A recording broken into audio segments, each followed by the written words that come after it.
Hello, today I'm doing a book review of Nabokov's Lolita. It was first published in 1955. Here it is. I went to Half Price Books to get the book, and I guess they only had the most perverted cover available. What the book is about, as everyone knows, the one thing they may only know about Lolita is that it's based around an comparably old man's fascination with a 12-year-old girl named Lolita. And one of the big parts of this book is the main character, Humbert, who has the fascination with Lolita. He keeps kind of reminiscing on this experience he had in his youth with this younger girl when, of course, it was appropriate when he was also young. And so that really sticks with him. And it seems like it's not described exactly in the book what causes him to become a literary scholar as he's known to be in the book. But my interpretation is, I think he wanted to find something that was comparable to his grand experience of his youth, and he thinks through intellectual development he can kind of, step off the earthly plane for a moment, and he thinks that's what's needed to find an experience comparable to that he had with this young girl in his youth. So what he does is he's looking for a place to live, and then he immediately thinks he strikes fortune because he finds a house with a woman named Charlotte Hayes, who would happen to be Lolita's mother. And he couldn't be happier that the young girl is so attractive to him. And as he goes on in the story, he describes Lolita continually as what he calls a nymphette. It's something he coined in the book original to Nabakov. And so both coining the nymphette is, I guess you'd say Nabokov would be proud. He's a very conceited guy and a writer, and he also caused the name Lolita not to be used anymore for naming your young daughter either Dolores or Lolita. It's really just a name that, say, someone would name a poodle these days. But to continue on the book, what happens is he really wants his goal of a comparable experience that he had with this young girl in his youth. So what he does is does all he can in his powers of manipulation. He's a literary scholar. He's very articulate. He understands himself well and believes he understands others just as well.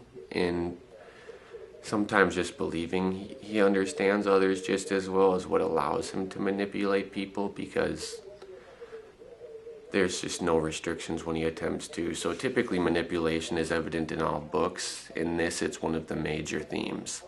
So when it comes to him obtaining Lolita, what happens is he starts suddenly having the idea that marrying her would be best, so there's no chance he'd lose Lolita immediately.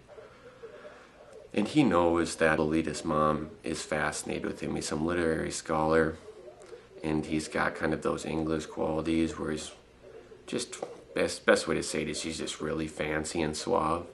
So what happens then is he gets her to marry him, and then he starts getting very sick of the relationship. So he starts to become irritated that the mother Charlotte's still around, when he just wanted the Lolita really since the beginning of the book.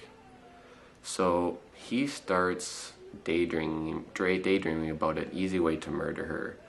And then, of course, Humbert, being the suave, lucky gentleman he's been in life, what happens is she finds his writings about Lolita, realizes all he's been up to, and she runs to the mailbox to mail a letter in a panic, gets struck by a car, and that's where I'd say the second part of the book really begins. I don't think there's officially a second part, but that's where it comes down to just Humbert and Lolita escaping in a car, driving around the United States endlessly, And that's where his manipulation really comes into effect. What he does is he buys her magazines for, of course, favors of some variety. And he also always has this threat that he brings up when it's really necessary of, your mother's dead, I'm the one you have to be with. If you're not with me, you're going to be at a relative's house, which she can't stand the thought of. She really has freedom. She has to give one thing to Humbert, and that's really about it. And then other than that, she has extreme freedom. He manipulates her by, of course, buying clothes, buying magazines, which it's the world to all young girls, and he understands that. He understands the power of manipulation. And an interesting thing is, although he is a master of manipulation, he really understands morality as well. So all the time he knows how terrible the things he is doing are, but the entire time he seems to give it off that he's just very morally callous now. As I said at the beginning, it seems like one of the driving forces finding this great experience as he had in his youth. And I think he's kind of bitter that all the work it became to be a literary scholar, all the intellect he was capable of developing just wasn't enough to compare. So now he has Lolita. He had this fortunate event in his eyes of Lolita's mother dying and Lolita becoming his own. So he is not going to do anything that may compromise his current situation of him manipulating Lolita for her to give him favors. So he continues to drive around the U.S. And then what happens is they end up going to a school because Humbert is going to begin to teach. And what happens there is Lolita, of course, meets a lot of friends, and none of them compare to Lolita in Humbert's eyes, but Lolita eventually ends up doing a play with the school, and it's directed by somebody named Claire Quimby.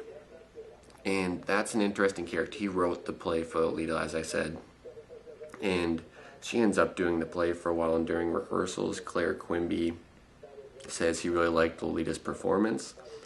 And then something happened that isn't described in the book, but then Humbert, after Lolita says she doesn't want to be in the play for some reason, starts to suspect that Claire Quimby is wanting his Lolita. So he leaves the school again, and then he realizes he's being followed. So he stays at various hotels as he was doing pretty much the entirety of the second part of the book after he gets Lolita to himself. So he starts staying at these hotels, then he realizes he thinks someone's following him. And Claire Quimby, it's an interesting character because it's almost a mirror or a parallel to Humbert himself. They're both literary scholars in some way. So it's almost like he's battling with himself, Humbert. And Nabakov, he was a big fan of Edgar Allan Poe when he was young. And that kind of says a lot about the Claire Quimby character. That kind of parallels his own, because Edgar Allan Poe, he wrote a book called William Wilson, and it's about someone being haunted by their doppelganger. So you see those similarities there. William Wilson, main character of Lolita Humbert. So, and Humbert in a way is like William Wilson, hunted by his doppelganger, this Claire Quimby. He's following his Lolita, and he wants to take Lolita for himself.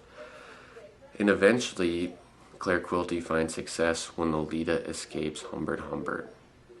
So once that happens, Humbert, he starts to lose it slightly, and he is determined to kill Claire Quilty.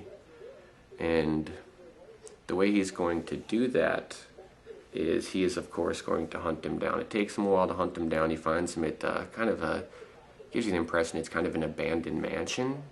And Humbert really only wants his Lolita. And before killing before Humbert kills Claire Quilty, what he does is he stops and finds Lolita, visits her, finds out she's pregnant with a new man, and he gives her $5,000 to kind of give her comfort in the future. And he realizes, although Lolita's pregnant, he says she doesn't compare to what she was when he remembered her being 12, but he is still madly in love.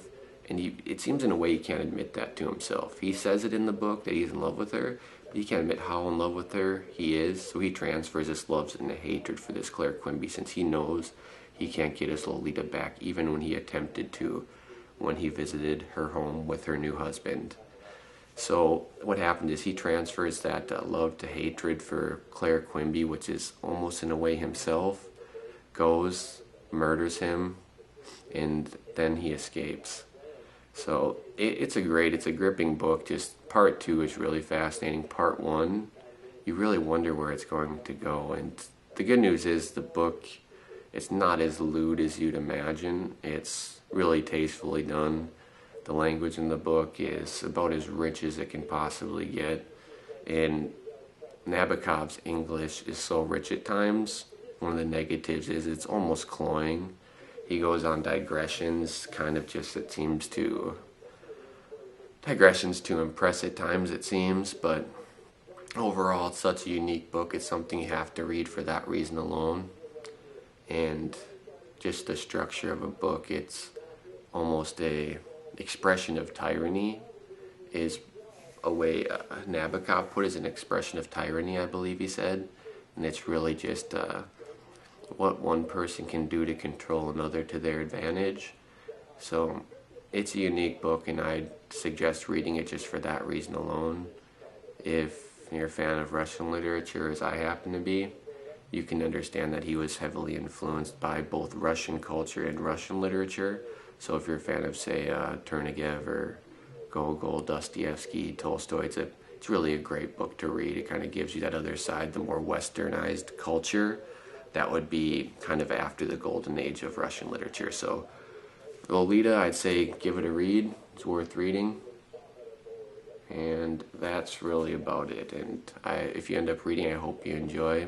Let me know what you think. Have a great day.